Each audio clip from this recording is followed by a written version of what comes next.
Chiavini, and I'm friends with Carol Vaughn, who is married to Sheldon Schenk, the son of Kathy Schenk, and today is Sheldon and Carol's anniversary.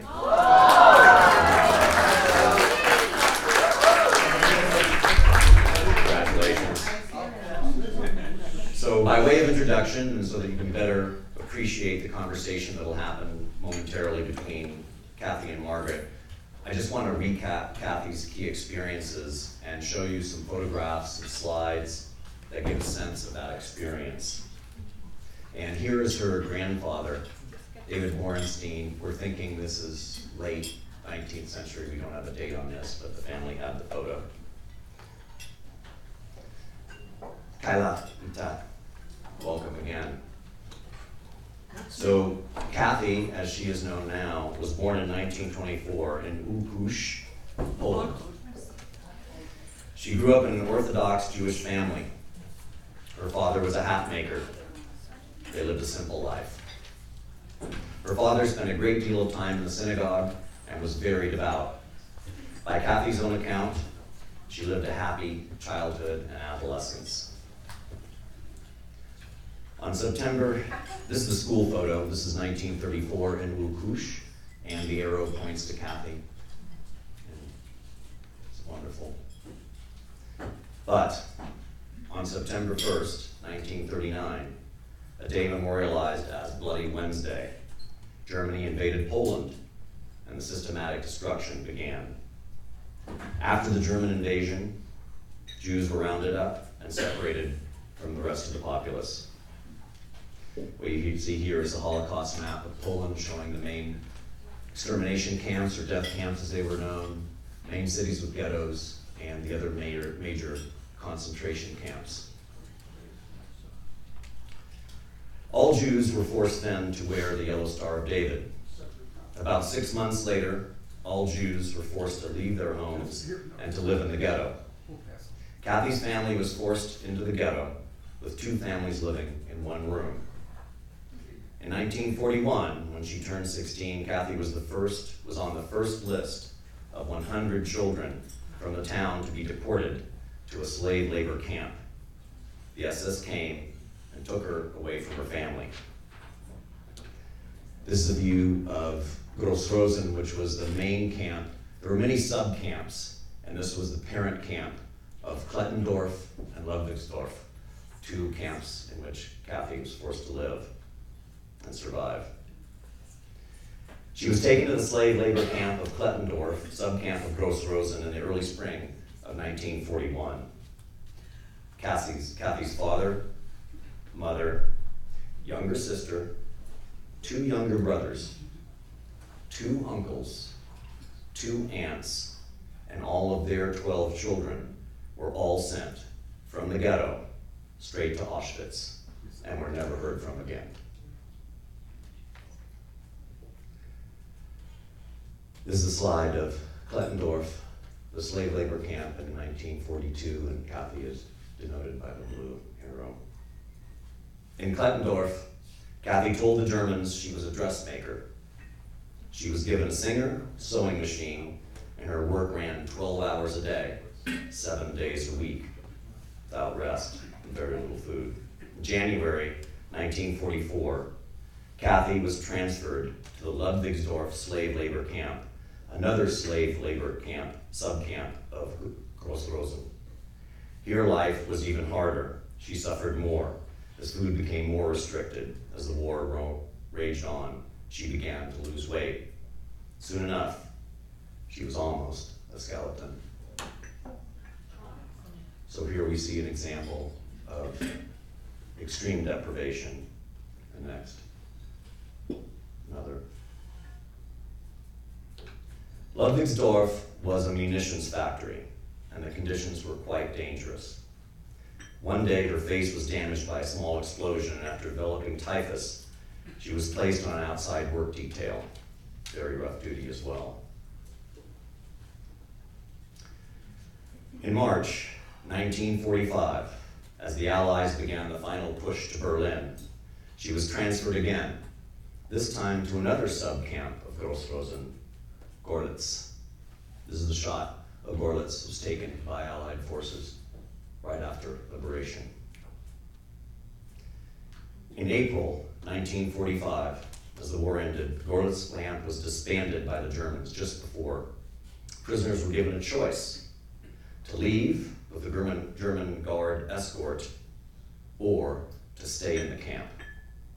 Kathy chose to stay, a wise choice since those that left with the guards were mainly killed on what became a death march. Shortly after the German captors left, the camp was liberated by Russian infantry. And at this point, Kathy weighed about 75 pounds. She was given some food rations by the Russians. She ate slowly and judiciously and began to regain her strength over a month of these rations. During this period, into the Gorlitz camp walked Jack Schenk, a refugee from Plazau, another infamous camp, and now a survivor from the death march from Plazau. Plazau was the camp where Schindler did his work saving Jews, and where Schenk managed to survive. The remaining occupants of the Gorlitz camp were given papers by the Russians identifying them as, quote, displaced persons, unquote.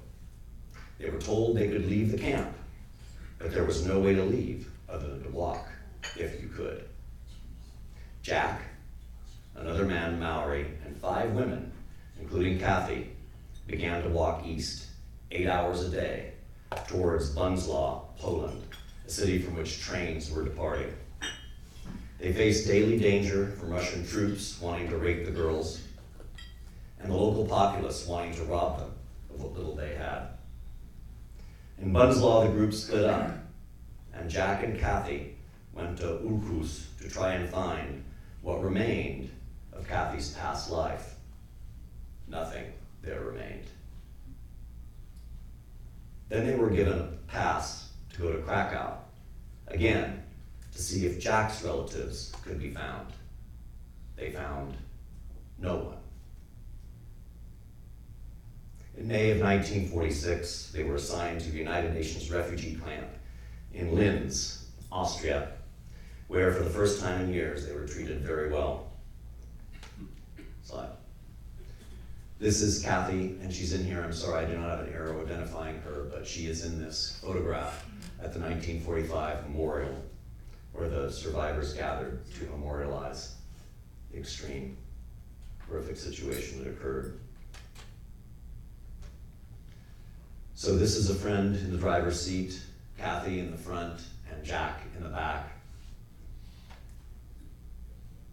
Jack and Kathy, this is post-war, both healing. And this, I love this photograph, taken where? Again, Kathy. Jack and Kathy married in the camp in 1946. After 2.5 years in the camp, Kathy became pregnant with Harry. Kathy wrote a letter to her aunt in Detroit, Michigan. She eventually got a letter back with $5 in spending money. Kathy's relatives in Detroit had signed an affidavit for her to come to the United States.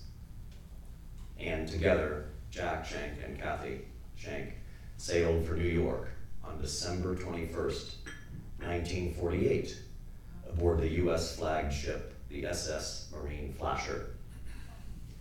So what I have here, and I'm hoping it's going to run, we've had a little internet challenge, we'll give Tyler a moment to run this, is critical path footage of the ship docking in New York. No sound.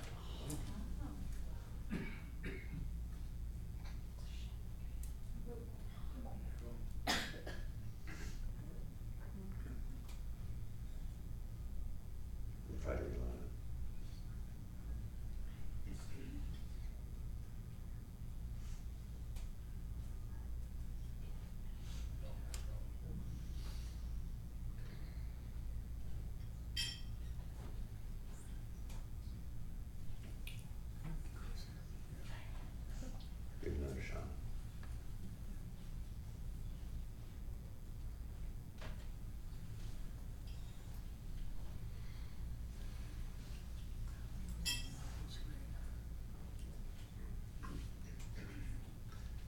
Maybe Tyler, we can try the second piece, the second one instead. Oh, here we go. Ah, here we go, perfect, go ahead and roll that. Look at that.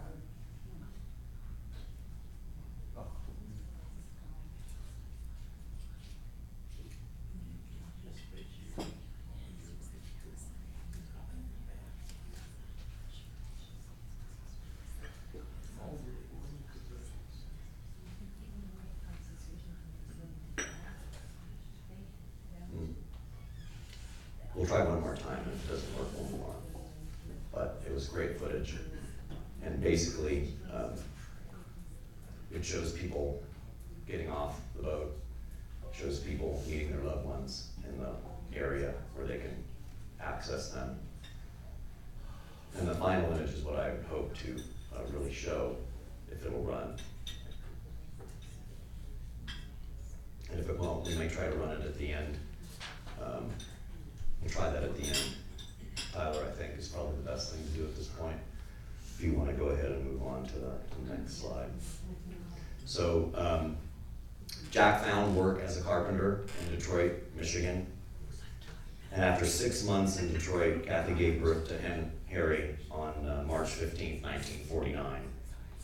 Later, Sheldon and Susie were born, and in 1959, the family left for the warmer climes of Los Angeles. So here we are in the early 1960s. Sheldon could date the car, I'm sure. Just kind of Fender. What was that car again, Sheldon? 1962 Buick. 1962 Buick. I was thinking Chevy, but what do I know? So here's Harry, Sheldon, and Susie, all sitting at the table here. And here's Kathy and Sheldon. And this next one I think might be my favorite. Is it? Yes, perfect. So there's a time capsule for you right there. Love that picture. So here's Kathy when she visited Israel, putting, I presume, a prayer in the Wailing Wall. And here she is at a celebration of life, of her life, in the chair. Now, as you know, she just turned 95, so this was a recent photo, also in your program. She was 95. And here are her grandchildren with Kyla, her namesake, the granddaughter, great-granddaughter, excuse me. And here's Kyla again, and again. So the child that knows its history is the ultimate bearer of remembrance. Tonight, in your minds and hearts also, Kathy places the torch of remembrance. And now, give us a few minutes, and we're going to listen to Margaret and Kathy's conversation. We do need to bring her up and set her up. So, thank you. We'll do that now.